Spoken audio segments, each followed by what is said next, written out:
Hey everyone, welcome back to this week's episode. I know you're probably expecting, where is the guest podcast? I always share a podcast on the second and fourth week with a guest. But this week, I've been undergoing some transition. I don't know what it is, but I am thinking about changing the name of the podcast, looking again at my branding and going, all right, let's connect back. What is it that I'm trying to do with this podcast? Now, I know I love to bring different voices to the platform and share what is behind the makeup of being who they are. And so I really want to change the name, especially now since I also just published the next book, which is Drop Your Noise, in case you haven't gotten it yet. It's now the second thing that I'm going to be focusing on with the communications boutique. I have three in line. One is Befriend Your Mind, Drop Your Noise, and the third one is Leverage Your Presence. And so as I am busy stretching my entrepreneurial skills, I also think that the name of the podcast has to change. So if you have a name, I'm happy to hear it. Make sure you leave it in the comments. It'd be lovely to know what you think this podcast should be called. As I said, this week was a very interesting week. I was at a conference last week and I got to meet a lot of friends from some time ago I haven't connected with. I was sitting down with another friend of mine, Amy, and we were going to have a bit of a fire chat conversation. And some of the questions were super interesting. Some were about how do I speak up? Another one was how do I find direction in life? They were all questions which brought back memories from the past when I was at my darkest moments and I did not know how to express myself. So it got me thinking this week as I look back on my life and I wonder, okay, well, what am I really sharing with everyone? What does Drop Your Noise? What is it going to do for others? And to me, communication really plays an important role. We are all about, human beings is all about connecting with one another and having that sense of belonging even in our differences. That's what I had to encapsulate what I do. That is what I do. I want people to feel they can still communicate themselves. No matter what the differences are, there is a way to do that.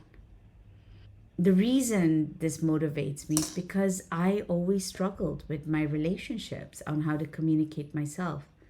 I always felt I was either being compared to, and when I was in the yoga center, I had a lot of people trying to put me in a box and tell me this is who I was. And I never felt liberated. I never felt free to just be myself. And so it's important for me to support others, to find their voice and be able to bring it into whatever situation they find themselves, but more importantly, feel like they're in control of it. So as I was listening to all these stories this week, that's what came back to me. We can have all the techniques in the world. We can have all these courses in the world. But if you are not allowing yourself to be true to yourself, let's forget the word vulnerable for a moment and empathy for a moment. Let's just park all these beautiful, gorgeous words to the side. Let's get to the heart of it.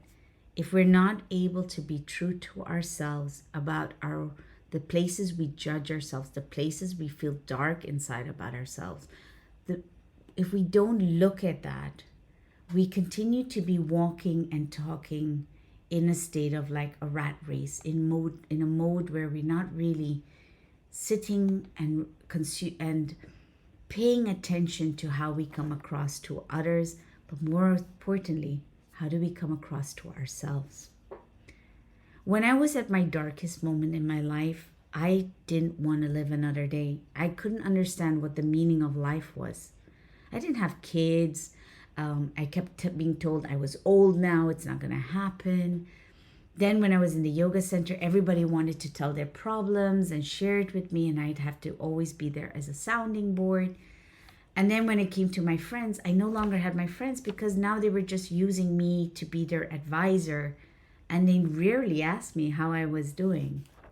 So I found myself going into a very, very dark space and crawling into that space. And when I would go and seek for professional help, they'll go, oh, but you know meditation and you know mindfulness. And I was like, but those things are not working. But when you get rejected so many times, you have to start. You can either go down the end and really want to, I almost wanted to end my life, but I had to figure out a way that was not the right channel to go through it. I cannot avoid my discomfort. And so what I did was I took the one method that I did know would work with it, and that was the path of loving kindness. And that is how I started framing it as Befriend Your Mind. And it took me some time to get there. And I invited some really close friends of mine who I trusted so much to just be there, like a group that would hold me when I was at my lowest. And I would tell them I'm at my lowest. Don't advise me. Don't tell me how to do it. Just give me care. Sometimes I realized along the way that we have to be careful when we give advice to others. We have to take care of how we're projecting our lives onto others. And it takes a couple of skills such as appreciation and consideration that makes all the difference in the way we communicate to others. So I've been really thinking about this, and I know that I always get that often. I have people show up and then they'll start crying or opening up and they go, "You make it so easy." And I realized the only reason why it feels easy is because I've been there. I've been in that darkest moment where it felt so lonely, and I really did wish for someone to extend their hand and just say, "I'm here for you and I'm just listening." With today's world that's going on and so much noise is coming our way, so much advice, so much information, lots of podcasts, even this one, so much is coming our way. We don't stand still and really check in deeply within ourselves. Because when we check in deeply with ourselves and we let go of all that noise outside of us, we can come back to what is important and vital in our lives. The only reason we lose direction often is because we get caught up with other things outside of life, outside of ourselves. We get on, we are busy, we get caught up. And by slowing ourselves down, we think it's a bad thing because we praise busy. But the reality is understanding how to slow down and be busy at the same time, navigating that is really the key part. I learned to appreciate my time alone. And boy, do I get a lot of people saying, "How can you be alone? I'm so worried about you." And I'm going, why? I like it. I learned to appreciate by when I'm alone, not to just be busy, but I learned that when I'm alone, I can let go of all the judgments I place on myself. By constantly talking about myself to others and putting myself down in front of others, it almost becomes a point of getting more advice and more advice or getting more suggestions that I make myself feel even less of myself. So I had to learn a different way to appreciate myself. So I'd go on walks. I look for things in nature that made me realize that I got to appreciate my body, my skin, and what was given to me. And I'm not talking about gratitudes because I've seen gratitude being marketed on social media and all the other places to the point that I started to resent gratitude. So I say, you know what? I'm not seeking to be grateful. I'm seeking to be appreciative. In a world where we are right now and we're always being hard on ourselves because we learned that praise is bad and self-praise, then we got to ask ourselves, what is self-praise? What would be healthy self-praise for ourselves? And when I share this with clients often, this is the hardest part because they have to break through a lot of beliefs that they've held on to for a long time. If you find yourself constantly reading a lot of self-development books, trying to find answers, just check in with this one thing. Are you judging yourself as not being enough, that you have to fix yourself? And if that is there, it's time to stop, step back, and start focusing on how to appreciate yourself just a little bit more. As I sat with these individuals this week and I listened to their stories, it really touched my heart. And the reason it touched my heart is because you could see that they're harder on themselves. And by them being so hard on themselves, they were also feeling not connected in the relationships they wanted it to be. If you find yourself struggling to be yourself in relationships, it's okay to step back. Check in with yourself. Check in with how harsh are you being on yourself. Check in with the way you speak with yourself. And if you're not sure how to do that, it's very good to get a sounding board that's going to give you feedback.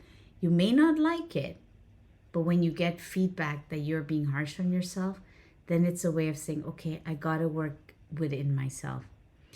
When I work with clients, I share with them how to look with themselves, and you'd be surprised how when you see them, you can cut those bad habits moment to moment. That was my thoughts for this week. There was a lot going on in my mind, especially in the reflections. When you have discomfort, when you're making judgments of yourself, rather than making yourself a victim and saying, I can't get out of it, the first thing is always just see it for what it is, that you're just judging yourself. And that's the start of appreciation. I hope this random thoughts that I'm having today is supportive of you and if you found something useful in there. But be kind to yourself. And when I say be kind to yourself, I don't mean go and have a glass of Prosecco or go shopping or make some excuse or go do yoga. And what I mean by being kind is take the opportunity to actually check in and see how you are speaking to yourself. Makes all the difference. Anyway, have a wonderful week. And I will be dropping the guest podcast coming up some point this week because it's going to be the Face Equality Week. And I'm looking forward to sharing this conversation. Also, share with me. This is for you. This platform, my knowledge, if I can share it, if I know it can help you, let me know. What would you like me to share and talk to you about? I would always like to know. And if you haven't followed yet, do follow and share that with somebody who might bear or gain something out of listening to these messages. I'd really appreciate it. Until the next one, take it easy.